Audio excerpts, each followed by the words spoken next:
मेरा आश्रम से बाहर जाना का था। जैसे ही मैं अपने गेट पर पहुंचा, मुझसे 10 से 20 फीट दूरी पर वह बालिका बंडेगढ़ क्षेत्र की ओर से आ रही थी। जैसे ही मेरा जाना हुआ, शरीर पर ऊपरी वस्त्र था, नीचे कोई वस्त्र नहीं था। मैंने अपना ऊपरी वस्त्र उतार कर उसे दिया ताकि उसने अपना शरीर ढका। शरीर उसका पूरा ब्लीडिंग हो रहा था, मुंह से कुछ बोल नहीं पा रही थी, आंखें पूरी स्वेलिंग से भरी हुई थी। जैसे ही मैंने देखा, मेरा मन वहां से आगे जाने का हुआ नहीं। मैंने उसकी मदद करने के लिए तुरंत ही 100 नंबर पर कॉल किया। 2-3 बार वहां से कॉल कटा, कोई व्यवस्था नहीं बन पाई। फिर तत्पश्चात हमने वापस पुनः महाकाल थाने में जो हमारे कुछ लोग हैं, वहाँ उन्हें कॉल किया, उनसे फिर नंबर लिए सब, फिर महाकाल थाने में रिपोर्ट दर्ज कराई। फिर 100 नंबर पर पुनः रिटर्न कॉल किया। पश्चात पुनः करीब 20 से 25 मिनट में गाड़ी आई। जब तक वह बालिका मुंह से कुछ नहीं बोल पा रही थी, बोल तो रही थी लेकिन उसकी भाषा में समझ में नहीं आ रही थी। हमने कई बार उससे पूछने की चेष्टा करी कि भाई तुम्हारे माता पिता कौन है, कहाँ से आई हो, क्या नाम है तुम्हारा। हमने उससे ये भी कहा कि तुम यहाँ सुरक्षित हो, किसी प्रकार कोई आपको डर नहीं है, अब आपका कोई बाल भी वाका यहाँ नहीं कर पाएगा। यदि आप अपना मोबाइल नंबर या माता पिता का मोबाइल नंबर कोई जानती हो तो आप यहाँ बिल्कुल निसंकोच होकर के नंबर बता सकती हो, किसी प्रकार का डर आपको नहीं है। लेकिन बालिका फिर भी भयभीत थी। जब 10-20 मिनट वह मेरे पास रही तो उसे मेरा विश्वास हुआ। जब भी कोई नया व्यक्ति गाड़ी के पास आता मेरी, तो वह बालिका उनसे बहुत भयभीत होकर के मेरी छाया में छिपने का प्रयास कर रही थी। जैसे ही पुलिस प्रशासन का आना हुआ, प्रशासन ने उसकी मदद करके उसे अपने वाहन में बिठा करके वो लोग जो है यहाँ से चरक हॉस्पिटल उसे ले गए। अच्छा, आपको कहीं लगा कि वो जो है लड़की लड़की जो है उसके साथ मारपीट भी हुई शायद? आके आपने बताया सूजन की है। आंखें पूरी स्वेलिंग से भरी हुई थी। मारपीट का तो मैंने उसको शरीर के ऊपर किसी प्रकार कोई दाग भी नहीं देखा और ना मैंने शरीर के ऊपर कोई दृष्टि डाली।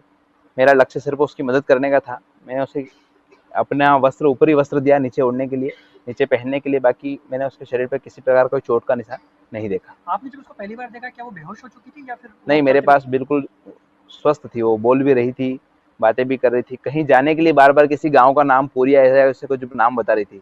मैं समझ नहीं पा रहा था उसकी भाषा में कि वो किस क्षेत्र का नाम बता रही है। अच्छा, वो जब वो यहाँ इधर सामने से आती हुई दिखी, तो आपको लगा कि वो मदद माँग रही है इसलिए आप आगे आए हैं, या फिर वो अर्धनग्न दिखी इसलिए आप उसको मतलब मदद के लिए आगे आए? इसीलिए मैं आगे आया। मदद माँग रही थी। हाँ, बाकी उसने मुझसे कोई ऐसा नहीं कहा कि आप मेरे को मदद करिए। जी। मैंने उसे कुछ पैसे, नकदी पैसे 100-50 रुपये भी दिए हाथ में। और फिर जो है, मुझे ऐसा लगा कि यह कहीं से है और भयभीत है। फिर मैंने पुलिस प्रशासन से उसकी लाइन ली। जी। अच्छा, ये जब कितनी बजे की बात होगी आपके पास यहाँ? ये सर करीब 9:30 बजे के आसपास की कहानी है, प्रातःकालीन परसों के दिन की। आपके फ़ोन लगाने के कितनी देर बाद पुलिस यहाँ पहुँची? 20-1 मिनट में 20 मिनट बाद। उसके बाद वो सीधे उनको लेके चले गए। सीधे उन्हें लेकर चले गए। उन्होंने आपका? मेरा आपका? मेरा नाम आचार्य राहुल शर्मा।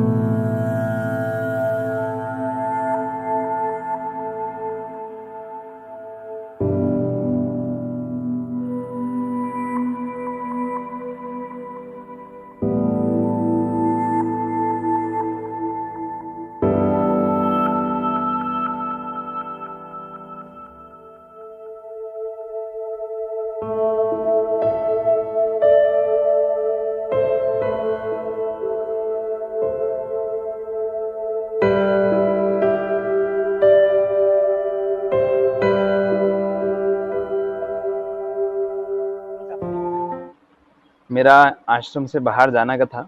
जैसे ही मैं अपने गेट पर पहुंचा, मुझसे 10 से 20 फीट दूरी पर वह बालिका बंडेगढ़ क्षेत्र की ओर से आ रही थी। जैसे ही मेरा जाना हुआ, शरीर पर ऊपरी वस्त्र था, नीचे कोई वस्त्र नहीं था। मैंने अपना ऊपरी वस्त्र उतार कर उसे दिया ताकि उसने अपना शरीर ढका। शरीर उसका पूरा ब्लीडिंग हो रहा था, मुंह से कुछ बोल नहीं पा रही थी, आंखें पूरी स्वेलिंग से भरी हुई थी। जैसे ही मैंने देखा, मेरा मन वहां से आगे जाने का हुआ नहीं।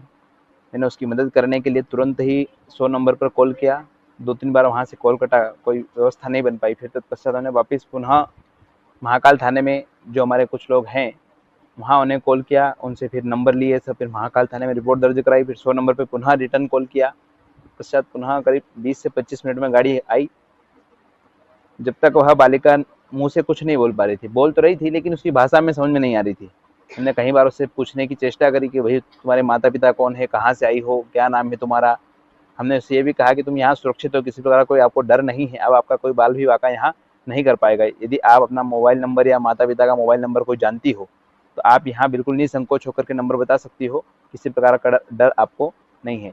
लेकिन बालिका फिर भी भयभीत थी। जब 10-20 मिनट वह मेरे पास रही तो उसे मेरा विश्वास हुआ।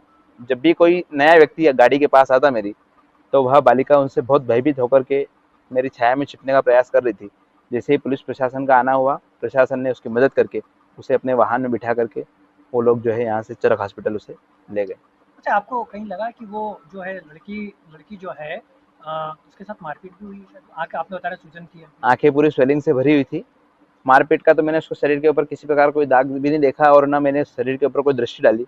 मेरा लक्ष्य सिर्फ उसकी मदद करने का था। मैंने उसे अपना वस्त्र, ऊपरी वस्त्र दिया नीचे ओढ़ने के लिए, नीचे पहनने के लिए, बाकी मैंने उसके शरीर पर किसी प्रकार कोई चोट का निशान नहीं देखा। आपने जब उसको पहली बार देखा, क्या वो बेहोश हो चुकी थी या फिर वो नहीं, मेरे पलट भी पास गई? बिल्कुल स्वस्थ थी, वो बोल भी रही थी, बातें भी कर रही थी। कहीं जाने के लिए बार-बार किसी गाँव का नाम, पूरी ऐसा ऐसे कुछ नाम बता रही थी। मैं समझ नहीं पा रहा था उसकी भाषा में कि वो किस क्षेत्र का नाम बता रही है। अच्छा, वो जब वो यहाँ इधर सामने से आती हुई दिखी, तो आपको लगा कि वो मदद माँग रही है इसलिए आप आगे आए हैं, या फिर वो अर्धनग्न दिखी इसलिए आप उसको मतलब मदद के लिए आगे आए? इसीलिए मैं आगे आया। मदद माँग रही थी। हाँ, बाकी उसने मुझसे कोई ऐसा नहीं कहा कि आप मेरे को मदद करिए। जी।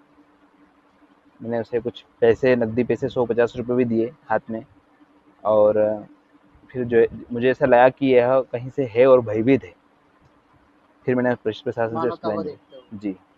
अच्छा, ये जब कितनी बजे की बात होगी आपके पास यहाँ? ये सर करीब 9:30 बजे के आसपास की कहानी है, प्रातःकालीन परसों के दिन की। आपके फ़ोन लगाने के कितनी देर बाद पुलिस यहाँ पहुँची? 20-1 मिनट में 20 मिनट बाद। उसके बाद वो सीधे उनको लेके चले गए। सीधे उन्हें लेकर चले गए। उन्होंने नाम? मेरा आपका? मेरा नाम आचार्य राहुल शर्मा।